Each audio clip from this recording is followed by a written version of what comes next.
하나님의 말씀은 누가복음 10장 1절입니다. 누가복음 10장 1절. 누가복음 10장 1절. 이 일들 후에 주께서 다른 72명을 임명하여 자신이 가려는 각 성읍과 마을로 둘씩 자신보다 앞서 보내시며 그들에게 말씀하셨다. 추수할 것은 많으나 일꾼들이 적으니 추수하는 주인에게 청하여 그의 추수를 위하여 일꾼들을 보내달라고 하여라. 자, 떠나라. 내가 너희를 보내는 것이 마치 어린 양들을 이리들 가운데로 보내는 것과 같다. 거기까지 공부하겠습니다. 우리 주님께서 70명을 임명하시고 추수할 것은 많지만 일꾼이 적으니 추수를 위한 일꾼들을 보내달라. 이렇게 기도하라고 말씀하셨습니다. 그래서 본문을 보면 70명 또 추수하는 일꾼. 그래서 이 둘을 합해가지고 70인의 일꾼이라는 제목으로 본문을 전하려고 합니다. 70인의 일꾼. 이 70인의 일꾼을 우리는 다른 표현으로 70문도라고 부릅니다. 12제자는 12사도라고 부르고 70인의 일꾼은 역시 70문도라고 부릅니다. 12사도나 70문도나 다 같이 예수님의 제자들입니다. 그러나 그 7분을 달리 불러서 그 제자 가운데서 12명의 제자는 사도로 또 70명의 그 일꾼들은 문도로 이렇게 불려지고 있습니다. 자, 모두가 다 일꾼이죠. 제자, 사도, 문도 모두가 다 일꾼입니다. 용어 설명은 이쯤으로 하고 오늘 이 70인의 일꾼에 있어서 일꾼의 역할은 무엇이고 또 일꾼의 태도는 어떠해야 되는가 이 두 가지를 배워보도록 하겠습니다. 첫 번째 일꾼의 역할. 일꾼의 역할은 어떻게 될 것인가. 누가복음 6장에 보면 예수님께서 밤새도록 기도하시고 주님을 따르는 제자들을 부르신 뒤에 그들 중에서 12를 택하여서 그들에게 사도라고 하는 직분을 주셨습니다. 자, 예수님께서 12사도를 세우실 때에 얼마나 많이 기도하셨나, 얼마나 신중하셨나. 예수님께서는 밤새도록 기도하셨습니다. 이 바로 전장인 9장에 보면 12사도를 주님께서 특별한 권능과 또 능력을 주시면서 하나님 나라를 선포하고 병자들을 고치라고 그들을 파송하셨습니다. 예수님의 명령을 따라서 12사도가 여러 마을과 성읍들로 다니면서 주님의 분부대로 하나님의 나라를 전포하였고 또 많은 병자들을 고치게 되었습니다. 그 사건으로 인해서 예수님과 예수님의 사도들의 이름이 점점 널리 소문이 퍼져나가게 되었습니다. 우리가 전주일에 배운 것처럼 이 사람들이 예수님을 나도 따라가야 되겠다 이런 마음을 갖고 있는 사람들이 많이 와서 자기들도 주님을 따라가겠습니다 이렇게 했습니다. 우리가 지난주에 배웠죠. 예수님께서 오는 자마다 다 예수님의 제자로 받아주시면 좋겠지만 그러나 다 받아주시지 않으셨습니다. 왜냐하면 제자로서의 기본 자세, 제자 도를 순종하는 기본 자세가 되어 있지 아니하면 비록 그들이 제자가 된다 할지라도 제자의 사명을 온전히 감당할 수 없겠기에 주께서는 그들을 오는 대로 다 받아주시지는 않았습니다.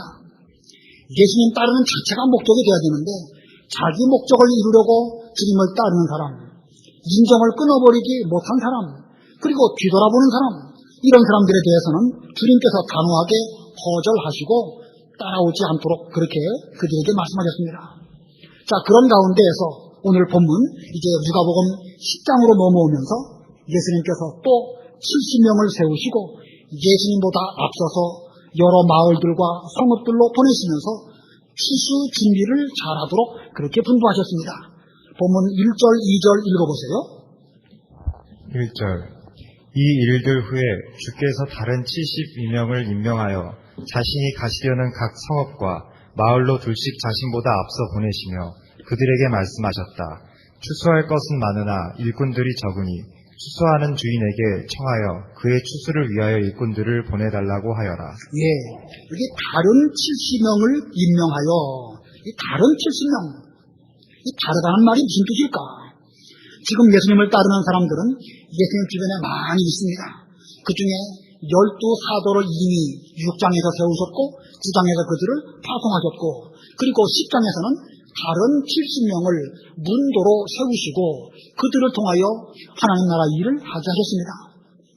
우리는 이와 같은 예수님의 행적을 통해서 발견하게 되는 것이 있는데, 우리 예수님은 계속해서 제자, 즉 일꾼들을 양육하셨다는 것입니다.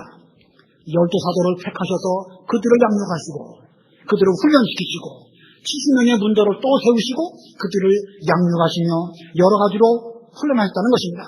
계속해서 양육하시고 계속해서 일꾼들을 부르시는 것입니다. 우리 예수님께서 12제자나 70문도에게 대해서 가르치시는 교육 내용은 어땠을까? 사도들은 먼저 뽑은 더 믿음이 좋은 사람이니까 그들에게는 특별한 것을 가르치시고 70명 문도에게는 그것보다는 못한 보편적인 일반적인 것들을 가르치셨을까? 누가복음 9장 1절부터 쭉 보면은요, 12사도를 파송하시면서 그들이 어떤 태도로 하나님의 일을 할 것인가를 쭉 말씀하십니다. 그리고 여기 10장에 와서는 70명의 문도를 파송하시면서 4절부터 11절까지 쭉 보면 그들에게 거의 같은 말씀을 하셨습니다.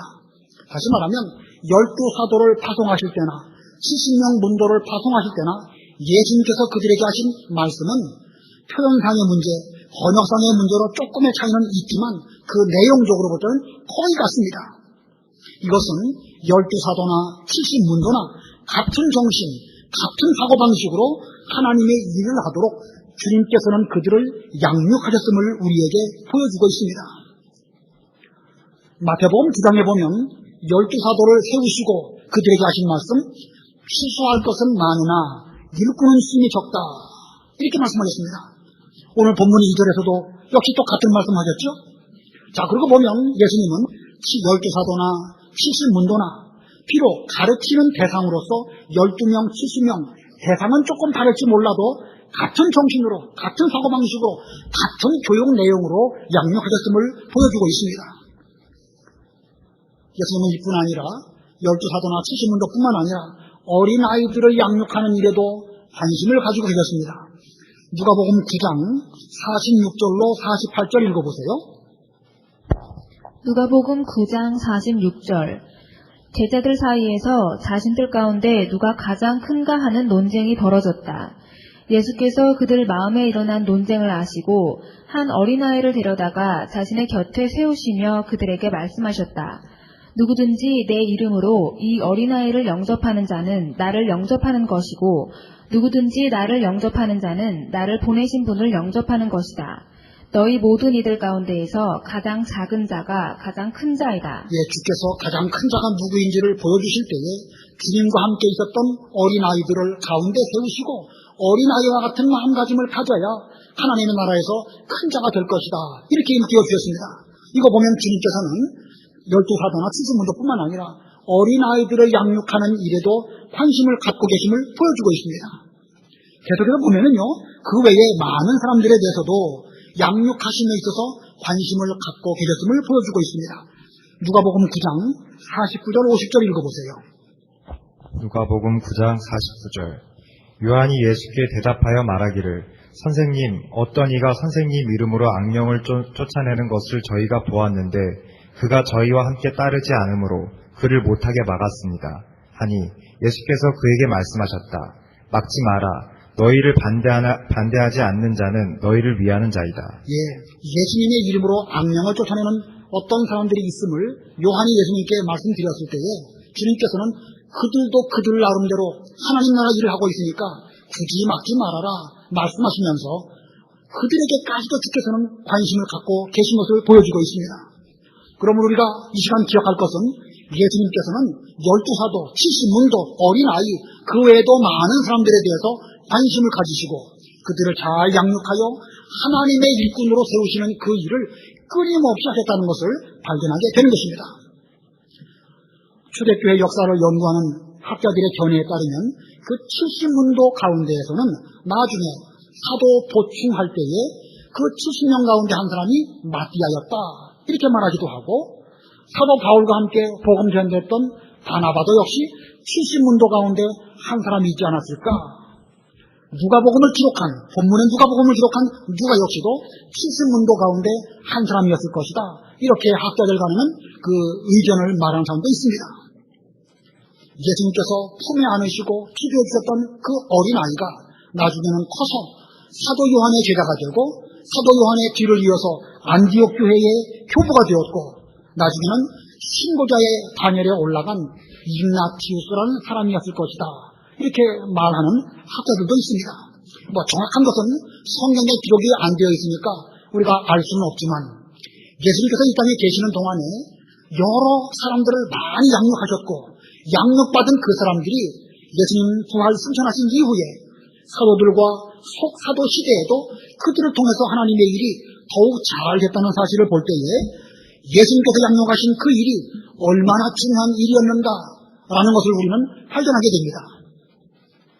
예수님께서는 부활하시고 승천하실 때에도 많은 일꾼들을 양육할 것을 제자들에게 분부하셨습니다. 모든 족속으로 제자를 삼아 세례를 주고 내가 너희에게 분부한 모든 것들을 가르쳐 지키게 하라. 한마디로 말하면 일꾼 양육을 주님께서는 12 제자에게도 마지막으로 분부하셨습니다. 오늘 본문 2절도 역시 일꾼 양육에 관한 분부의 말씀으로 해석이 되어집니다. 2절 다시 한번 보면 그들에게 말씀하셨다. 추수할 것은 많으나 일꾼들이 적으니 추수하는 주인에게 청하여 그의 추수를 위하여 일꾼들을 보내달라고 하여라. 추수하는 주인에게 청하여 추수할 일꾼들을 보내달라고 하여라. 자, 이게 무슨 뜻입니까? 지금 70문도 너희들이 부지런히 하나님의 일을 하면서 추수하시는 주인이신 하나님께 기도하여 청하기를 좀 더 많은 일꾼들을 보내주십시오 라고 기도하여라. 이렇게 말한 것입니다.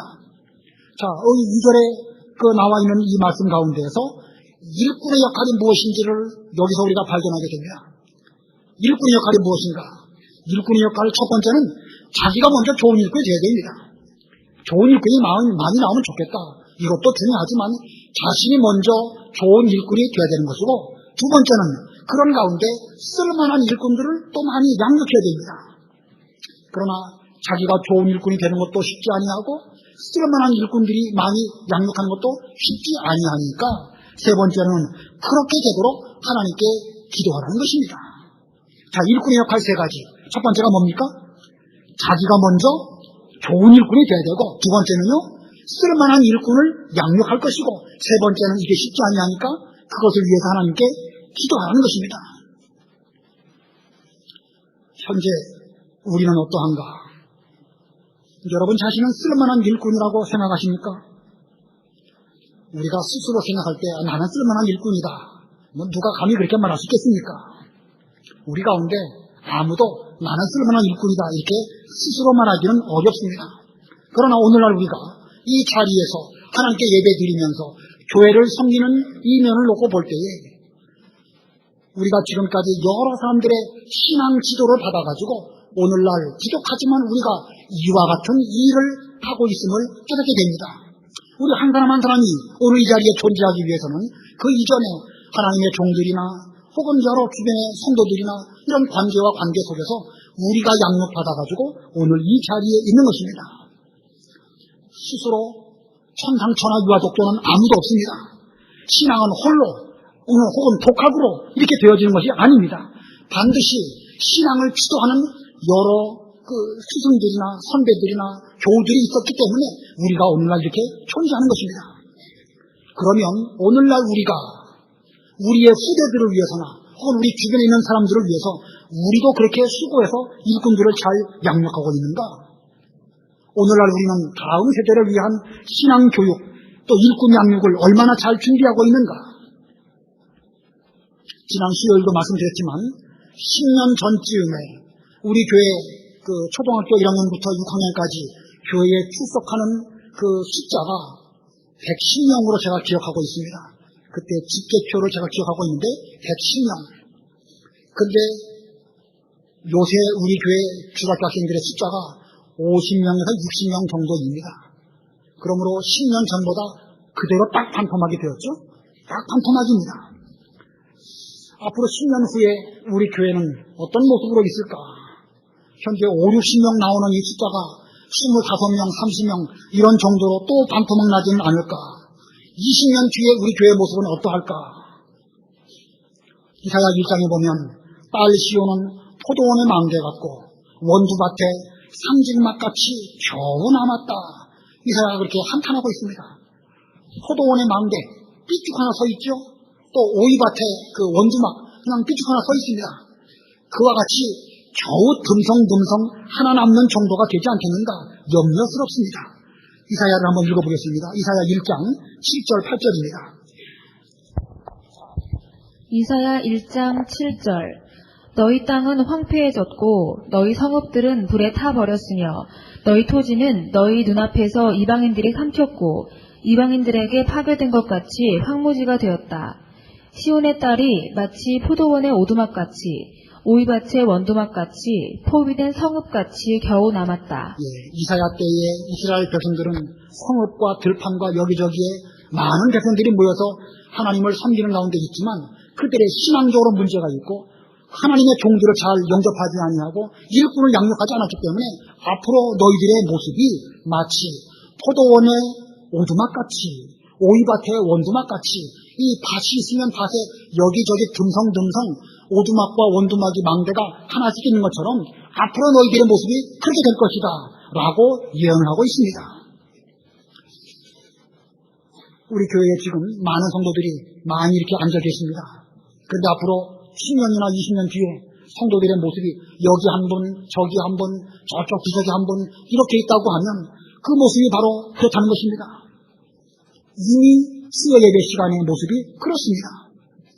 10년 전에 우리가 신앙적으로 긴장하지 않고 일꾼들을 양육하지 않은 결과가 오늘날 이렇게 나타나는 것이고 오늘 이 순간 우리가 일꾼을 양육하지 않는다고 하면 10년, 20년 뒤에는 지금 이 상태보다 훨씬 더 심각하고 어려운 상태가 될 수 있음을 성경 역사가 우리에게 보여주고 있습니다. 지난 주일에 우리 기도원에서 중고등부 청년부 실험회를 했습니다. 전에 제가 있던 교회에 어떤 여자 청년에게 제가 중고등학생들을 잘 부탁을 했는데 벌써 한 7, 8년 지났는데 그 청년이 학생들을 지금까지 잘 지도하고 있어요. 찬송을 인도하는 목사님께서 어느 교회에 나와가지고 찬송할 교회 있습니까? 했더니 제일 먼저 손들고 나가가지고 한 연하무 명 이끌고 나가서 찬송을 부르는데 얼마나 잘 부르는지 모릅니다. 찬송 자체도 아름다웠고 학생들을 잘 지도하는 모습도 좋았고 여러 가지 모습이 참 은혜롭게 제 눈에는 비쳤습니다. 자, 한 명의 일꾼이 헌신적으로 수고하니까 한 20, 30명 되는 중고등학생들이 그 선생님을 잘 따랐습니다. 때로는 언니처럼, 때로는 누나처럼 학생들의 지도를 잘하는 그런 사람입니다. 근데 그 여자 청년이 항상 그런 건 아니에요. 때는 냉정하고 무섭습니다. 조금만 잘못하면 딱 세워놓고 혼을 내는데 아주 야무지게 혼을 냅니다. 그러나 그가 그렇게 야무지게 혼을 내도 학생들이 그 교사를 잘 따르는 이유가 어디 있을까? 진심으로 사랑하는 것이 학생들의 마음속에도 느껴지기 때문에 그런 것입니다. 우리 교회는 그와 같은 일꾼이 얼마나 있을까? 제가 물끄러미 생각이 들었습니다. 관리자라고 감독자라고 학생들의 질서를 잘 세우는 이런 사람을 말하는 것이 아닙니다. 제가 말하는 일꾼이라는 것은 진심으로 학생들을 사랑하고 함께 어울리면서 그들의 마음을 사로잡을 뿐만 아니라 신앙적으로 영적으로 그들을 잘 지도할 수 있는 그런 지도자가 과연 우리 교회는 얼마나 있을까? 얼마나 있죠? 우리 교회에도 학생들을 위해서 참으로 헌신적으로 일하는 일꾼들이 계십니다. 학생들과 소통하고 몸과 몸을 부대끼면서 그들과 같이 어울리고 또 마음과 마음이 통하고 영적으로도 그들을 잘 지도할 수 있는 그런 일꾼이 우리 교회도 있습니다. 그러나 문제는 무엇이냐? 많지 않다는 게 문제입니다. 많지 않다는 게 문제입니다. 제 바람은, 목사로서의 바람은 그와 같은 일꾼이 우리 교회에 적어도 지금보다 10배, 20배는 더 있어야 앞으로 우리 교회의 장래가 참으로 보장되지 않을까 그렇게 생각합니다. 제 입장에는 그런데요. 여러분 입장에서 어떠신가요? 제 입장에서 10배, 20배 있기를 원하지만 여러분 한 분 한 분 입장에서는요. 내가 하나님의 일을 위해서 일꾼이 되어야 되겠다. 오늘날까지 하나님의 교회에서 양육을 잘 받아가지고 내가 이만큼 이 자리에 있게 된 것은 하나님의 은혜요. 나를 지도해 주신 여러분들의 은혜일 텐데 나도 하나님의 일을 위해서 적극적으로 헌신하고 하나님의 교회를 위해서 일할 수 있는 이런 일꾼이 되어야 되겠다. 이렇게 마음을 먹어야 그게 정상인 것입니다. 일하지 않는 사람, 일하지 않고 먹고 놀고 하는 사람을 뭐라고 그러죠? 독일 말로 룸펜이라고 합니다. 룸펜이라는 말 들어보셨죠? 룸펜. 독일 말이에요. 근데 그 룸펜이라는 말이 우리나라 말로 어떻게 변했죠? 예, 논팽이. 논팽이가 그 어원이 룸펜이에요. 룸펜이 하다가 보니까 그 말이 변해가지고 논팽이가 되어버린 것입니다. 일해야 되는데 일은 하지 아니하고 똑똑합니다. 아는 건 많이 압니다. 근데 일하지 않습니다. 지식적인 그 백수, 똑똑한 백수, 일하지 않는 똑똑한 사람, 이런 사람을 논펜이라고 하는 거예요. 우리가 많이 배우고 하나님께 많은 은혜를 받았는데 일하는 일꾼으로 나서지 않는다고 하면 우리 모두가 신앙적으로 논팽이라고 불려질 수밖에 없을 것입니다. 자, 이 한 사람의 좋은 일꾼이 학생들을 20-30명을 제대로 잘 지도합니다. 그런 일꾼이 점점 자라난다고 하면 그 사람이 전도회 가면 전도회가 잘 것이고 그 사람이 구역장이 되면 구역 식구들을 잘 돌보아가지고 그런 구역은요 다른 구역보다 훨씬 더 친밀하고 은혜가 넘치고 화목한 이런 그 교회가 될 것입니다. 그런 일꾼이 지금보다 10배, 20배만 많아진다고 하면 앞으로 20년, 100년 뒤에도 걱정할 것이 없습니다. 그러므로 현재 우리가 해야 할 일은 관리 잘하고 통제 잘하고 성경 많이 알고 이런 사람도 필요하지만 진정으로 학생들을 사랑함으로 그들의 마음을 잘 보듬어 줄 수 있는 이런 일꾼을 양육하는 것, 이게 정말로 지금 우리가 해야 할 일인 것입니다. 어떻게 해야 그 일을 잘할 수 있을까? 아까 3가지 말씀드렸죠? 어떻게 해야 우리가 그 일을 잘할 수 있을까? 아까 3가지. 첫 번째가 내 자신이 먼저 하나님 앞에 좋은 일꾼이 되도록 노력해야 됩니다. 나만 좋은 일꾼이 되는 것으로 끝나면 그건 대가 끊어지는 거예요. 뿐만 아니라 쓸만한 일꾼을 나의 후대로, 후임자로 잘 양육해야 됩니다. 이게 쉽겠습니까? 어렵겠습니까? 내 자신이 쓸만한 일꾼 되는 것도 어렵고 좋은 일꾼을 양육하는 것도 어렵습니다. 그렇기 때문에 우리는 하나님께 기도로 간구해야 됩니다. 우리는 교회에 사활을 걸고 일꾼 양육을 해야 됩니다. 지금 이 순간 우리가 일꾼 양육하는 거 지금 하지 아니하면 더 이상 다시 기회가 없습니다. 지금 주어진 이 기회가 마지막인 줄을 알고 실서 일꾼을 잘 양육함으로 앞으로 먼 훗날 우리 교회가 지금보다 더 많은 성도들이 모여서 은혜로운 이 예배를 드리며 하나님께 영광 돌려드리는 이런 교회가 되도록 우리는 멀리 바라보면서 오늘날 좋은 일꾼을 잘 양육하는 우리 명림교회가 되기를 바랍니다. 그다음에 두 번째로 일꾼의 태도가 무엇일까? 일꾼의 역할은 자기가 일꾼이 되고 쓸만한 일꾼을 양육하고 하나님께 기도하는 것이 일꾼의 역할인데 그렇다면 일꾼의 태도는 또 어떻게 될 것인가? 본문 3절 읽어보시기 바랍니다. 3절. 자, 떠나라. 내가 너희를 보내는 것이 마치 어린 양을 이리 가운데로 보내는 것 같다. 내가 너희를 보내는 것이 마치 어린 양들을 이리들 가운데로 보내는 것과 같다. 자, 일꾼이 처한 환경이 얼마나 어려운지 주께서 말씀하십니다. 어린 양들을 이리들 가운데 보내는 것과 같다. 대단히 위험하죠? 어린 양이 이리를 상대할 수 있을까요? 어린 양 100마리가 이리 한 마리 상대할 수 있습니까? 상대 못하죠? 어린 양 10,000마리가 있다고 하면 이리 한 마리를 이길 수 있을까요? 온 힘을 합해가지고 이리를 무찔러집니까? 10,000마리 아니라 몇백만 마리라 할지라도 결코 이리 하나를 당할 수 없습니다. 그러므로 어린 양들을 이리 가운데 보내는 거 정말로 무모한 일입니다. 그러나 지금 예수님께서는 3절에 자, 떠나라 이렇게 말씀하고 있습니다. 예수님께서는 지금 무모한 일을 하고 계시는 것입니까? 그러나 예수님께서는 어린 양 같은 70문도를 보내실 때에 아무런 대책도 없이 무작정 보내신 것이 아닙니다. 본문에는 자세하게 나와 있지 않지만 마태복음에 보면 그들에게 영적 무기를 주셔서 보내셨습니다. 마태복음 10장 16절 읽어보세요. 마태복음 10장 16절.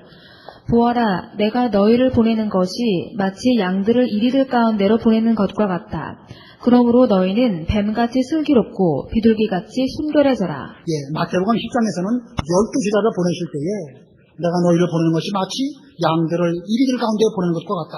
뱀같이 지혜롭고 비둘기같이 순결하라. 이렇게 말씀하셨는데 이 누가복음에는 그 말씀이 생략되어져 있는 것입니다. 없는 것이 아니고 생략된 것이고 여기 4절 이후부터 쭉 그 말씀들이 어떻게 뱀같이 지혜롭고 어떻게 비둘기처럼 순결할 수 있는가를 보여주고 있는 말씀입니다. 자, 그러면 어린 양들은 70문도라고 하면 1위는 또 무엇일까? 1위는 무엇일까? 어린 양들이 이 70문도가 대항해서 영적으로 싸워서 이겨야 할 1위가 누구일까? 누가복음 10장 17절 18절 읽어보세요. 누가복음 10장 17절 72명이 기쁘게 돌아와 말하기를 주님의 이름으로 인해 악령들까지도 저희에게 복종하였습니다 하니 예수께서 그들에게 말씀하셨다.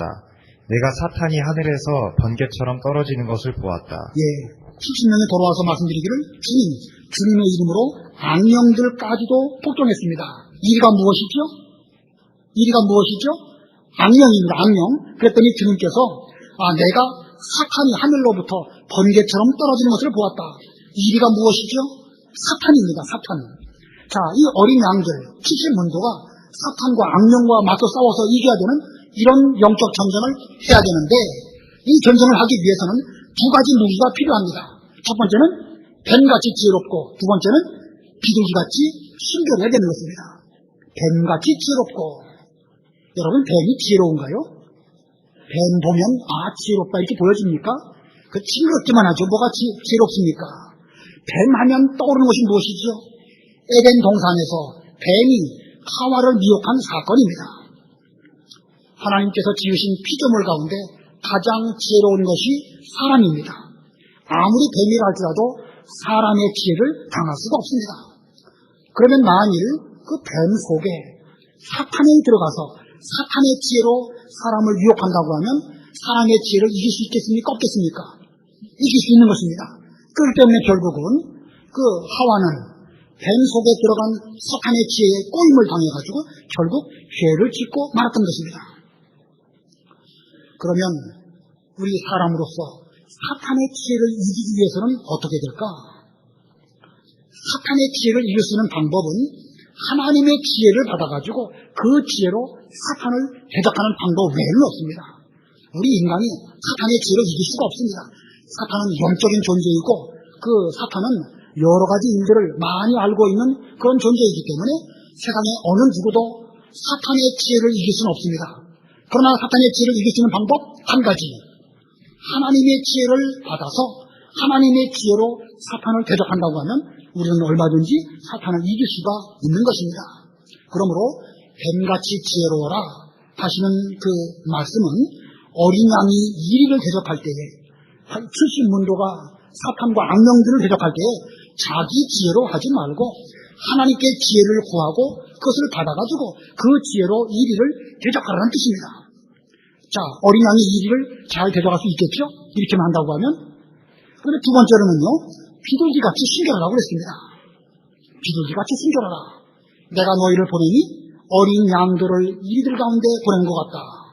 자, 이 깨끗한 어린 양들이 이리들 사이에 들어갔을 때에 깨끗한 어린 양들의 순결이 더럽혀질 수 있습니다. 우리가 신앙생활 교회에서 어렸을 때부터 잘하다가 사회에 나아갈 때에 이 사회 사람들은 술 먹고 담배 먹고 더러운 말 하는 거 이걸 뭐 다반대로 여기고 있는데 우리가 그렇게 되지 않도록 처음에는 상당히 조심합니다. 그러다가 한 번 더러운 말 하고 한 번 술자리에 가고 한 번 두 번 이런 일 하다 보면 나중에 가면 자기도 모르게 온몸이 다 더럽혀져서 이게 어차피 더럽혀진 몸이니까 그 뒤로는 점점 더 더럽혀질지라도 생각도 없이 그와 같은 길을 걸어가게 될 수밖에 없을 것입니다. 하나님의 일꾼이 순결을 잃게 되면 하나님께도 버림을 당하게 되고 사람들에게도 짓밟힐 수밖에 없는 것입니다. 그러므로 어린 양의 생명, 우리 성도의 생명은 순결함에 있습니다. 순결을 지키는 게 우리의 생명이 있는 것입니다. 술 먹는 어린 양, 담배 피는 어린 양, 더러운 말 하는 어린 양, 그런 양은 하나님께 제물로 바쳐질 수가 없는 것입니다. 이 어린 양이나 비둘기, 하나님께 바쳐지는 제물이지요. 순결이 생명입니다. 근데 그것들이 순결을 잃어버렸다. 하나님께 대해서 나아갈 수도 없고 하나님께서 받으시지도 않는 것입니다. 그러므로 비둘기같이 순결하라. 그 말씀은 하나님 앞에서 순결하되 절대 순결해서 하나님께서 우리를 기뻐 받으실 만큼 산 제물로 자신의 그 깨끗한 순결을 더럽히지 않도록 조심하라는 그런 말씀입니다. 자, 어린 양이 이리들 가운데로 갈 때에 어린 양으로서 이리를 대접할 수 있는 영적인 무기 두 가지. 첫 번째는 뱀같이 지혜롭고 비둘기같이 순결할 것입니다. 뱀같이 지혜롭고 비둘기같이 순결하다. 사탄과 세상에 대해서는 뱀같이 지혜로워야 됩니다. 세상을 볼 때에 하나님의 지혜를 받아가지고 이러한 세상에 대해서 이길 수 있도록 그 지혜를 받아야 될 것이고, 하나님께 대해서는 어린 양과 같이 비둘기와 같이 순결한 이런 우리가 되어져야 됩니다. 이 지혜와 순결 이것은 우리 성도에 대해서 양 날개와 같고, 수레로 말한다고 하면 두 바퀴와 같습니다. 어느 한쪽에 문제가 생기면 다른 쪽도 덩달아서 문제가 생기는 것입니다. 반드시 양면이 잘 균형을 맞추어서 지혜와 순결을 겸비해야 됩니다. 순결은 없고 지혜만 있다. 순결은 없고 지혜만 있다. 그 지혜로운 것입니까? 그건 교활한 것입니다. 지혜는 없고 순결하기만 하다. 지혜는 없고 순결하기만 하다. 순결한 것입니까? 그건 멍청하고 미련한 것입니다. 우리 성도는요, 지혜와 순결과 지혜, 이 양면을 제대로 다 겸비해야 되는 것입니다. 항상 지혜로우면서 순결해야 되는 것이고, 항상 순결하면서도 또한 지혜로울 때에 우리는 이 사탄 마귀, 이 악령들을 잘 대항해서 싸워 이길 수가 있는 것입니다. 다니엘이 바벨론으로 포로 잡혀가게 되었습니다. 마치 어린 양이 이들 가운데로 보내진 것과 같은 상황입니다. 그때 사탄은 왕의 진미와 왕이 마시는 포도주로 다니엘을 더럽히려고 하는 그런 괴계를 꾸몄습니다. 만일 다니엘이 순결을 버리고 진미와 포도주를 먹는다고 하면 어떻게 생각해보면 별거 아닌 것처럼 생각할 수 있습니다. 그까지 포도주, 그까지 왕의 진미 먹을 수도 있지. 그러나 다니엘이 만약에 순결을 잃어버린다고 하면 그는 지혜마저도 얻지 못할 것입니다. 그래서 다니엘은 자기 순결을 지키기 위해서 하나님께 기도했고 하나님의 지혜를 얻었습니다. 그래서 환관장에게 가가지고 자기는 유대에서 온 포로이지만 하나님을 섬기는 사람입니다. 왕의 명령이 거역하려고 한 것이 아니라 자기에게는 하나님을 섬기는 것이 가장 으뜸이기 때문에 죄송하지만 왕이 먹는 진미를 먹을 수가 없습니다. 이렇게 말했습니다. 환관장이 처음에 다니엘 말 안 들어줬죠? 그래도 환관장이 볼 때는요, 다니엘 저 친구가 상당히 지혜롭고 하나님 앞에 똑바로 하려고 하는 걸 보면 저 사람은 쓸만한 일꾼이구나 라고 느꼈던 것입니다. 다니엘은 환관장에게 자기의 말이 받아들여지지 않았을 때에 그 뒤로 감독에게 가서 말하게 되었고, 열흘 동안 시험을 통해 가지고 이 일을 알아보도록 함으로 말미암아 여러 시험을 잘 통과하게 되었습니다. 결과가 무엇이죠? 자기 순결을 잘 지켰습니다. 자기 순결을 잘 지킨 다니엘에게 하나님이 어떤 복을 주셨습니까? 10배나 뛰어난 지혜를 주셨고 이상과 몽조를 깨닫는 그런 은혜를 베풀어 주셨습니다. 순결을 지키니까 그에게 지혜를 주신 것입니다. 하나님의 지혜를 받아가지고 순결을 지키니까 그의 지혜가 올라간 것입니다. 지혜와 순결 이 두 가지는 별도로 따로따로 생각할 수 없는 것이고 항상 함께 나아가는 두 날개, 양 바퀴처럼 서로 밀접한 관계가 있는 것입니다. 그러므로 우리들도 하나님의 일꾼으로 이 세상에 나아가서 일꾼의 어떤 일을 할 때에 이 두 가지 영적인 무기, 뱀처럼 지혜롭고 비둘기처럼 순결한 이 두 무기를 가지고 우리의 원수들을 이기고 그래서 계속해서 하나님의 일을 잘함으로 하나님 나라를 전파하는 이런 일꾼들이 다 되어야 되겠습니다. 자, 70문도가 하나님 나라를 전파했는데 그 결과가 어떻게 되었는가? 누가복음 10장 19절 20절 19절 20절 우리 다 같이 읽습니다. 19절 20절 시작. 보아라, 내가 너희에게 뱀과 전갈을 밟고 원수의 모든 능력을 제압할 권세를 주었으니 아무것도 너희를 결코 해치지 못할 것이다. 그러나 악령들이 너희에게 복종하는 이것으로 기뻐하지 말고 너희 이름이 하늘에 기록된 것으로 기뻐하여라. 이 순결과 지혜, 이 영적인 무기를 가지고 나아가는 너희들에게 대해서 아무것도 너희들을 해치지 못하도록 우리 주님께서 능력으로 함께 해주실 것을 말씀하셨습니다. 그리고 이 모든 일들이 잘 될 때에 무슨 악령이 복종하는 것 그것만으로 머물지 말고 너희들의 이름이 하나님 나라에 기록되는 것으로 기뻐하도록 주께서 말씀하여 주셨습니다. 자, 우리도 뱀같이 지혜롭고 비둘기같이 신전한 이러한 무기를 가지고 우리가 하나님의 일꾼으로서 우리가 해야 할 여러 가지 임무를 잘 감당하는 우리들이 되어야 되겠습니다. 현재 우리 교회, 우리 명륜교회에 일꾼이 꼭 필요합니다. 그래서 우리 모두가 먼저 하나님 아버지 앞에 좋은 일꾼이 다 되어야 됩니다. 이 중에 열의 일명 없습니다. 나는 하나님의 일꾼 아니다라고 생각하는 사람은 뭐라고요? 논팽입니다. 그 사람은요. 우리가 먼저 좋은 일꾼이 되는 가운데에서 우리에게 또 하나님께서 쓸만한 일꾼을 보내주십시오. 기도하시오. 기도해가지고 좋은 일꾼을 많이 양육하는 이런 교회가 되어야 되겠습니다. 그리고 하나님께 대해서는 비둘기처럼 순결하고 사탄에게 대해서는 뱀같이 지혜로운 이런 일꾼들이 되어서 그와 같은 태도로 우리 역할을 잘 감당하는 하나님의 모든 일꾼들 다 되시기를 바랍니다. 말씀을 생각하시면서 잠깐 동안 기도하시기 바랍니다. 특별히 우리 교회에 좋은 일꾼들 많이 보내달라고 간구하시고 또 그렇게 되도록 우리가 힘쓸 수 있도록 하나님께서 힘 주시라고 기도하시기 바랍니다.